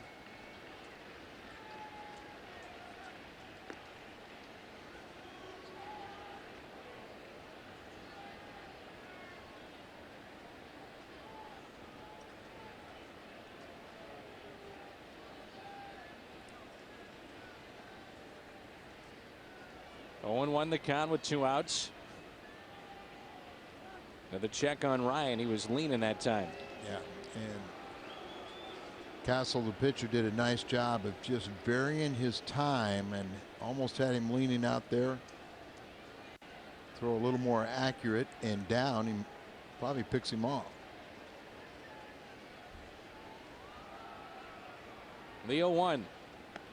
1 ball, 1 strike as Ryan was faking towards going to second. I think he wants to go, but it looked like he altered his motion ever so slightly, that just kind of a little more erect. And that's why the ball stayed up high, and wasn't sure if it was a boarded pitch out. And Keel pulls it foul. That pitch at 77, so a little out in front. Slide step there, and Ryan was confused.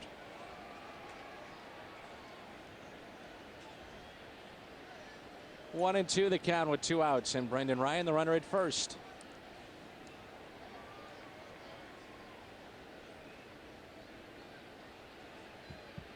The next 2 and Keel. Popped up. Backing up Kaz Matsui on the outfield grass, and that sends us to the 7th.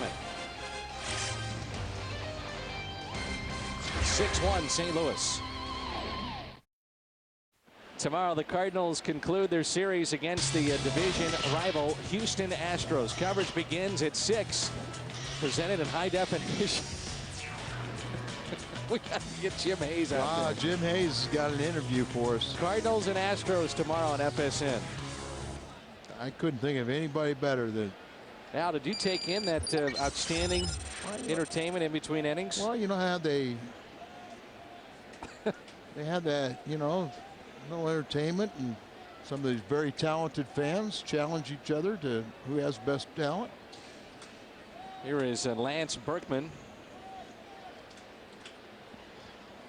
Let's see if Wainwright will hesitate again with his motion that he has done a couple of times tonight. I hope he wasn't distracted by the entertainment. That could. The outfits were distracting enough. Superman was out there. Berkman out to left. Barton puts it away for the first out. Friday, May 30th, the Cardinals will play the Pirates. 25,000 fans ages 16 and up receive a Cardinals theme license plate frame courtesy of Jack in the Box, and for tickets call 345-9000 or visit stlcardinals.com. What was the costume from the other contestant? I'll leave it up to your imagination, however you want to describe it, Al.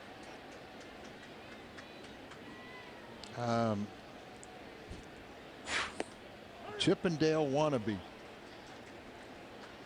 Ever seen the Chris Farley? Yeah, Chris Farley. Okay. You can really use your imagination in between those two. It'd be pretty accurate. He and Patrick Swayze, Saturday Night Live, and it really was a tough choice between the two. And the truck's trying to say the Mazda pitch count, or not pitch count, but differential. 0-2 is popped up. Pujols foul territory and makes the play on the run. 2 outs.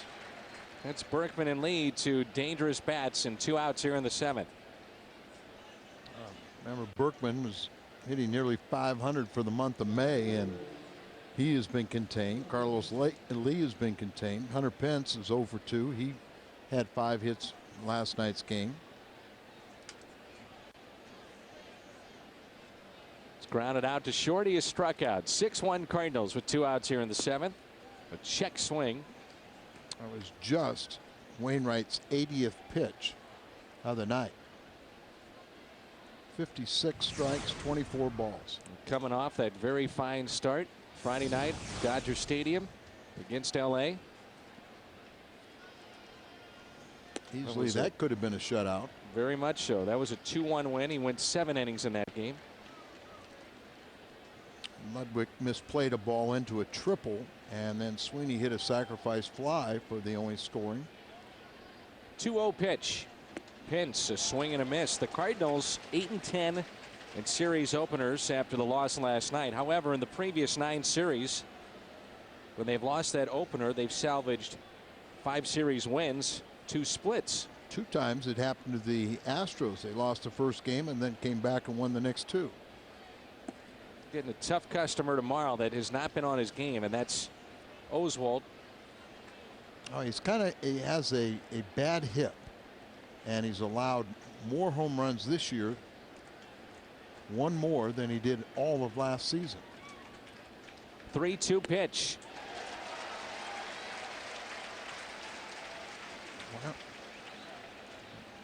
Well, our scoreboard is kind of interesting. It says 3 balls, 3 strikes, 2 outs. So I think our confused me. Now it's a 3-2 pitch, Dan. 3-2 pitch. Another fastball that hit out of play. Dan, it's still a 3-2 pitch. It is still 3-2. I always look to the scoreboard for a little help. They were looking for help too. Had flashbacks to Chris Farley and Patrick Swayze and got off track. 3-2 pitch. There it is. Called 3rd strike, and Pence strikes out again. 2nd time on the night. Time to stretch here at Busch. Greg Trusty is today's merchandise winner in the Hyundai Long Drive Inning Sweepstakes. If the Cardinals hit a home run in the 7th, Greg Trusty qualifies for a Hyundai Sonata drawing in September. To register, visit a St. Louis area Hyundai dealer. Al, I love it when you read the promos because you've got so much passion behind every word. Dan, you just never know. I may be awarding Greg Trusty that Hyundai Sonata in September.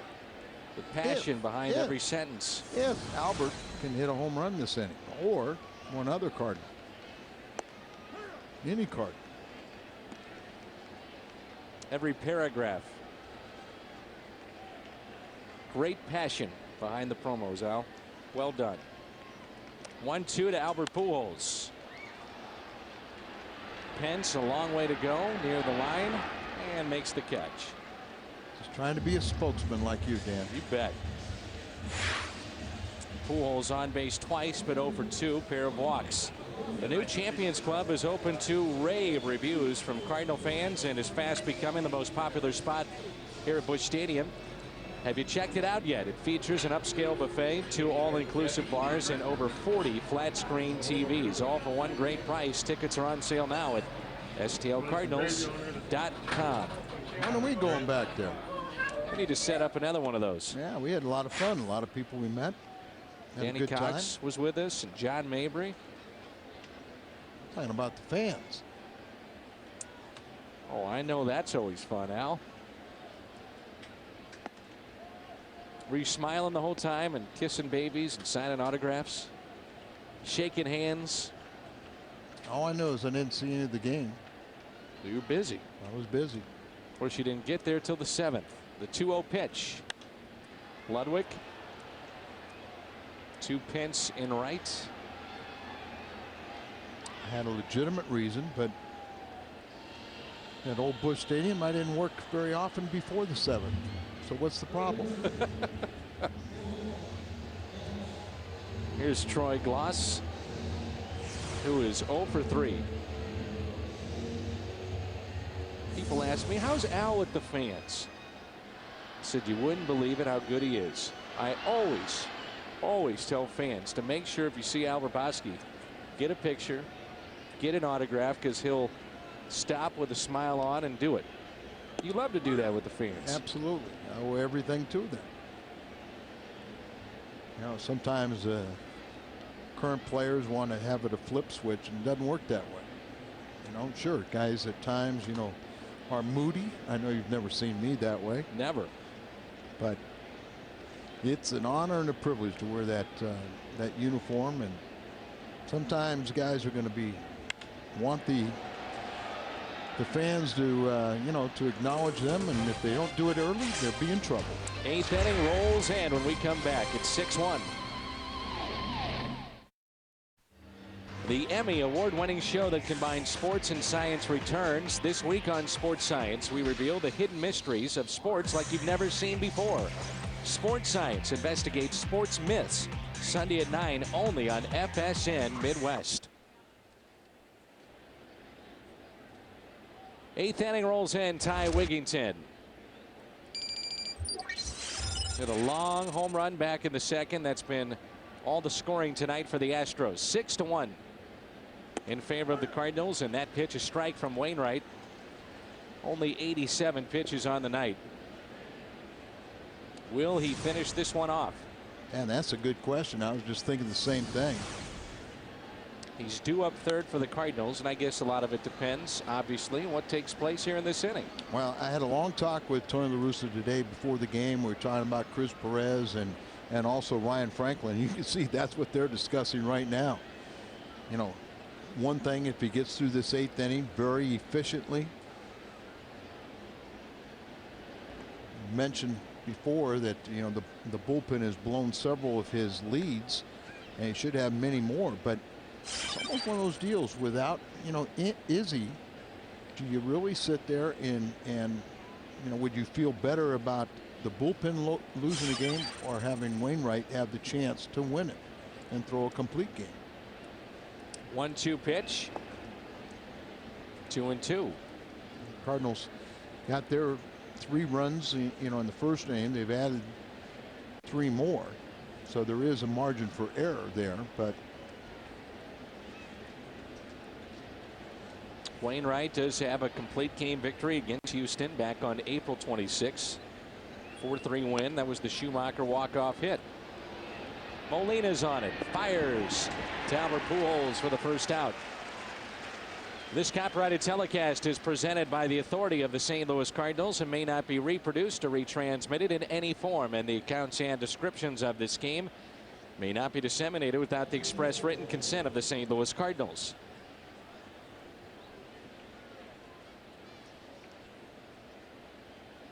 He's tired 15 in a row. Struck out 7 tonight. That pitch a little bit high to J.R. Tolles, who is 0 for 2. For Houston now, one of the question marks for them is Tolles is his average continues to plummet. How long do you stay with him as your everyday catcher? If he can't get above 130, 140, that's a real concern. Well, I mean, it's his backup, Osmus, a light hitting catcher, but 50 points higher. Exactly. And I know what you're saying. I mean, it's not like the option is there for a guy that's hitting 280 or 300, but it is a little better than this. Yeah, and I mean, at some point you got to sit there and a little mental rest, kind of take the pressure off him.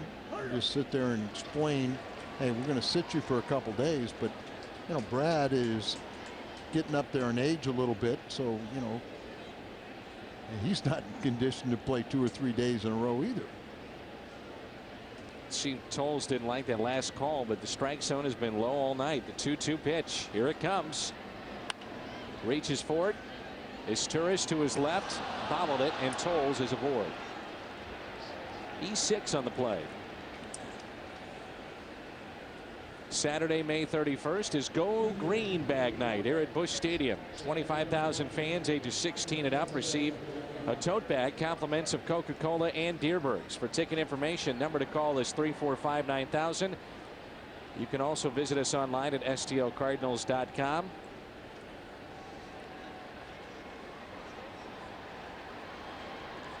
It's only the third error by Izturis, but and Jeff Blum will now pinch hit for the pitcher spot. But reason that was an error on Izturis is they had him playing way in the hole, expecting him to pull the ball, and so he had to go so far to his right, got a little tricky hop, and it comes up on him, hits him in the heel of the glove, and misconnects. But he had a long way to go, which for a ball that relatively was at the normal shortstop position, slightly up the middle. Here's a 1-0 pitch. I always find it interesting to watch how Pujols will hold a runner on with a left-handed batter.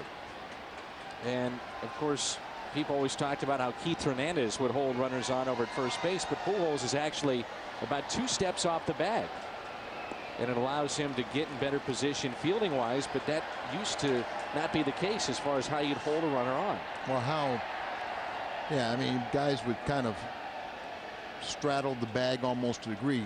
How Hernandez did it was actually illegal because he was in foul territory. You have to be in fair territory, but it makes sense. You know, he's not going to be running, and Albert gets a better defensive position. Jeff Blum, one of several very experienced bats coming off that bench. Erstad, Loretta, Jose Cruz Jr., and Jeff Blum. Now that their bench is loaded with veteran guys that know how to keep themselves in shape, all been regulars at one point. Strikeout of Blum. 90-mile-an-hour fastball, and that strikeout number 8 is Blum couldn't pull the trigger. And Wainwright is dealt, and look at the movement on that. Thought it gave up on it, thought it was going to be inside, and it just tails back over the strike zone. A lot of his strikeouts have been looking. Pitch number 101. And here is Michael Bourne. So the question for Tony La Russa, do you allow Wainwright to go back out there if he gets Bourne? I would say probably not. Hasn't been an overly quick inning here in this 8th. Yeah, and you know what? You know, you've got a 5-run cushion. You know, if it was 3-1, that's when you really have the dilemma. But, you know, if you can't trust a 5-run lead for the 9th inning for your bullpen, you know, it's going to be, you know, a normal situation. 99% of the time they're going to be able to hold on and win that game for your starter. And if you can't trust anybody with a 5-run lead with 3 outs to get, he shouldn't be on your staff. Here's a 1-0 pitch to Bourne. Remember, in that 9-inning ball game for Wainwright, as he falls behind 2-0, it was 126 pitches. And then the next time out, the Cardinals were overly cautious with the pitch count for Adam Wainwright as he would pitch into the 7th, but it was only around 85 pitches, I believe. There's a strike, nobody up yet. And again, Wainwright due up 3rd. Yeah, I think it's, you know, with 2 outs here, they just make sure this is the last batter he faces and then turn it over to somebody in the 9th. 3-1. Bottom of the 8th, Dodgers lead the Cubs 1-0. A final, Cincinnati over Pittsburgh 9-1. Milwaukee and Atlanta have a good one going. And a walk to Bourne.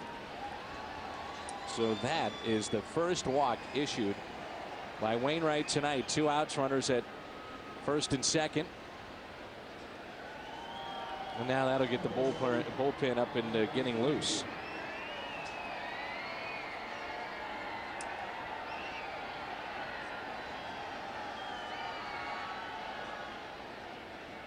Kaz Matsui will be the hitter.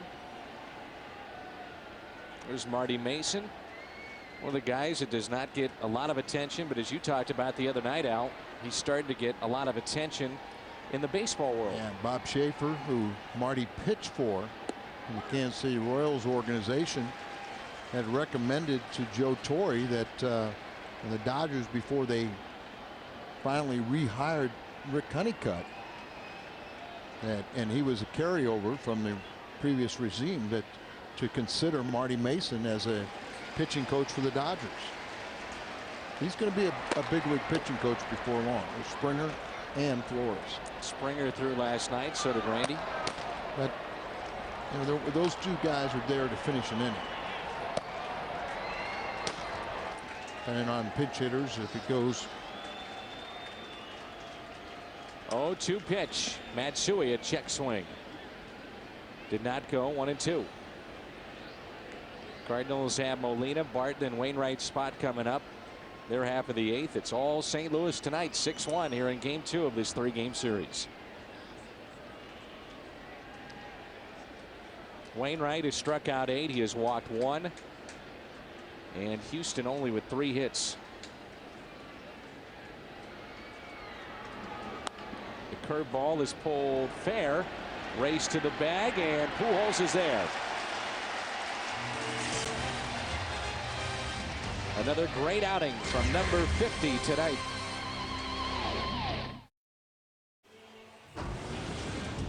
Let's take a look at the Cardinals game recap, and it's brought to you by Jack in the Box. Busy here at Busch. 6-1 St. Louis. One of the first plays of this game, the play by Rick Ankiel, and fix his divot. This combination has been outstanding. Wainwright, Molina. Big triple in this ball game from Cesar Izturis. Oquendo has been busy. He's waved in 6 tonight. Yadier Molina with a couple of RBIs. And Ryan Ludwig and the gang, the folks here at Busch, having some fun.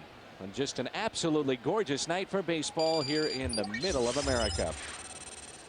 Wainwright has allowed 4 or less runs in his last 11 starts at home before tonight. And there's a look at Jose Valverde, their closer, who's now 15 of 18. Their Chevrolet called to the bullpen in safe situations. Little work here in game 2 of this series. And must need a little work. He's had it. Earlier had a string of 17 consecutive scoreless outings. Recorded his 15th save of the season on May 23rd after being hit in the head by a line drive. He was lucky where it grazed off his glove. It slowed it up enough, and then the ball hit off his head, but he stayed in the game and picked up the save. The 0-1 pitch to Molina. We saw that Valverde is a guy that can bring the heat. He was the saves leader in the National League with Arizona last year, but yet they traded him away. No balls, 2 strikes. Wainwright, 8 strikeouts tonight, ties his career high and sets a season high for the Cardinals as far as the starters are concerned. If you're wondering, he's got 2 complete games, and of course one of those back on April 26 against these Astros. Near the line and right, Hunter Pence is there for the first out. It looks like Chris Perez is throwing in the bullpen, so this is another opportunity for Tony to allow Perez to have a 9th inning, be part of those handshakes, but yet it's not the pressure-packed situation of a save opportunity. I really do like that strategy. Barton, average up to 259. 1 for 2 tonight with a start in left. Tony is so good at keeping bench players sharp, and you look at this season, who he has on his bench and the way that he likes to use this bench, whether it be Brendan Ryan or Miles on the infield. We talk about this outfield. You never know who's going to be in there. Well, you know, I mean, it stands to reason. You know, Tony knew what it was like to be riding the pines and then hoping to get some playing times, just sharpen up. You know, he was the, you know, the fringe player. Or on the other side, Cooper or a guy like Joe Torre, Piniella, you know, they were everyday players, and they have a tendency to have a very set lineup. I talked to Aaron Miles. He was on the Caravan with me this past off season, and it was in question at the time as to whether or not he would come back and be a part of the Cardinals here in 08. And he said, look, the best place for me is probably in St. Louis, and I'm realistic about it because I understand that I'm a role player, I'm a bench player. Would I love to play every day? Of course I would. But Tony keeps me sharp, and he also gave me a chance to play shortstop, which allowed me to have versatility on the open market if I hit it. Oh, yes. You know, once he established that he could play shortstop, he took himself to another tier. And what other clubs look for in a utility man. 1-2 is popped up. Berkman will give it a look and out of play. So much more valuable if you can play shortstop. You don't have to play it, you know, excel at it or make all the great plays. You just have to make all the routine plays. Another area where a guy can really add to his value if he goes out there and shows and demonstrates, may never ever do it in his career, but say that he'll be the emergency catcher. 1-2 pitch. Bart, base hit into center. Home run last night, his first ever in the major leagues. 2 hits tonight. We started our game showing you pizza. We'll do it again. Cardinals baseball on FSN is brought to you by Smooth Bush Beer and Easy Drinking Bush Light. By Chevrolet. See for yourself. Shop and compare at STLChevy.com. And by Sonic. It's not just good, it's Sonic good. Chris Duncan is going to pinch hit for Wainwright. So an exceptional outing by Adam. 8 shutout inning. Well, not shutout. He gave up the solo home run, but that was so long ago it seems like a shutout, doesn't it? Yes, it does. 1 out, runner at first. Duncan is swinging a miss.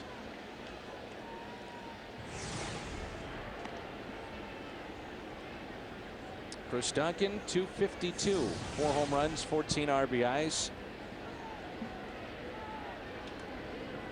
Cardinals up by 5 runs here in the bottom of the 8th.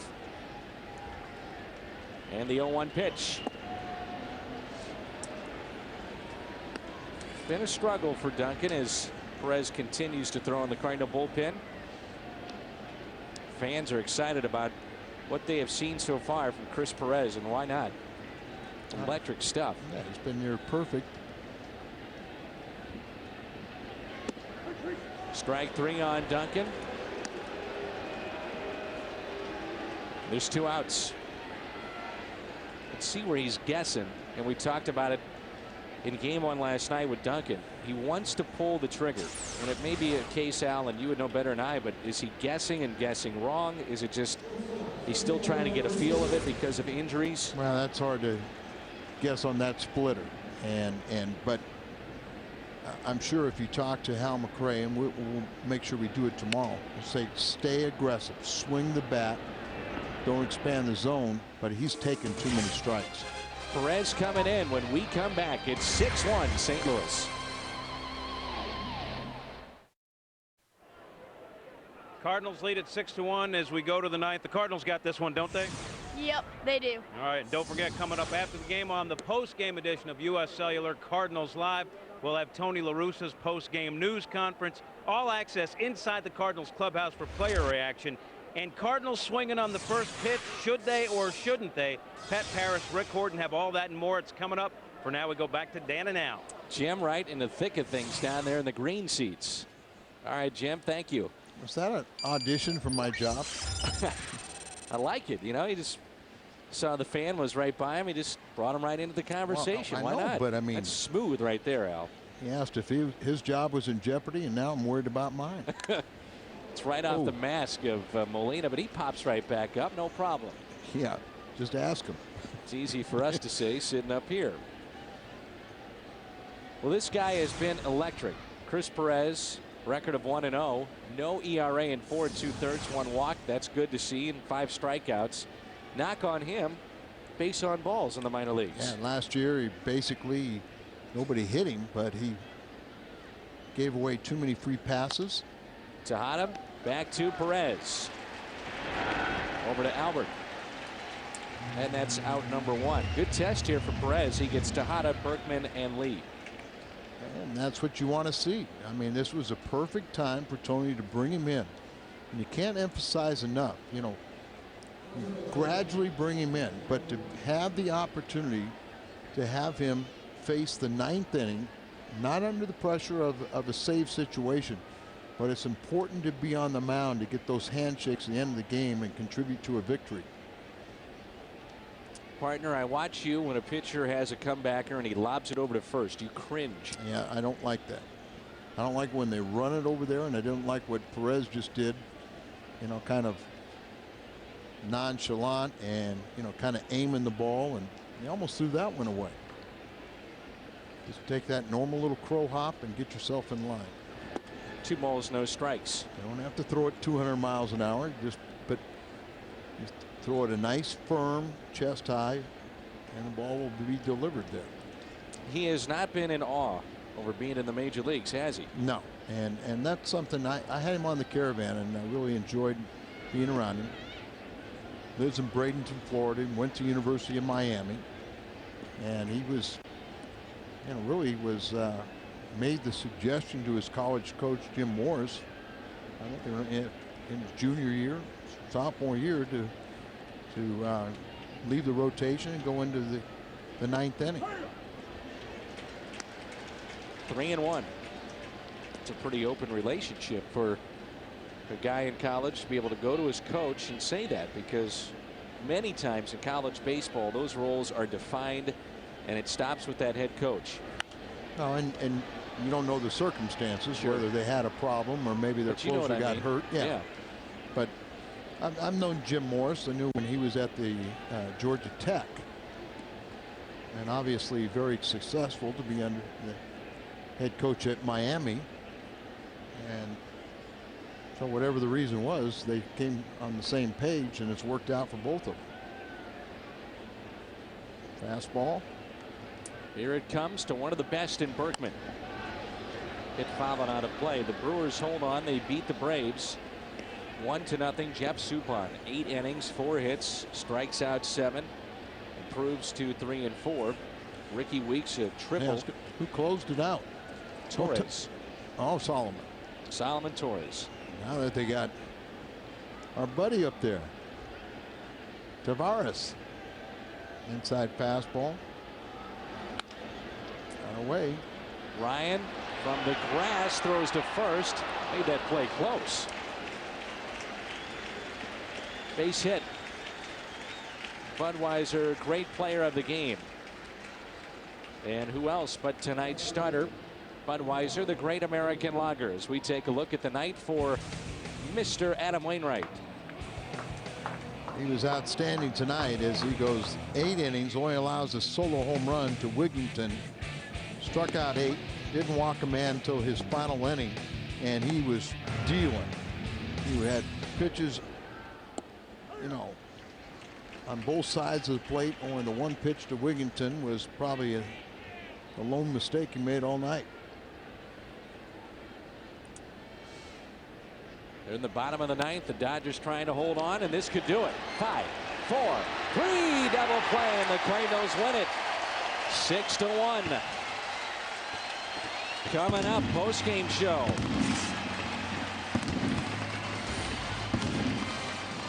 Wainwright picks up the win. Cardinals take game 2. Adam is now 5-2. U.S. Cellular Cardinals Live coming up next on FSN Midwest. Now that's more like it. The Cardinals a winner tonight over the Astros. Game is over, but Rick and I are set to bring you U.S. Cellular Cardinals Live. Ricky, way to bounce back for this team. Resilient, I think, is the word we used yesterday, Pat. And the Cardinals started off well today, just as the Astros started off well yesterday, and it held up. And the ace on the mound. Ricky's going to talk about that. Plus, with that ace on the hill, how was he able to bounce back and his club bounce back against the Astros? We'll talk about that, and we'll try to answer the endless debate on whether or not to swing at the first pitch. Plus, we're going to go inside the clubhouse with the Cardinals post-game reaction and bring you Tony La Russa's post-game news conference. Don't go anywhere, because U.S. Cellular Cardinals Live is coming up after the Redbirds' 6-1 victory over the Stros.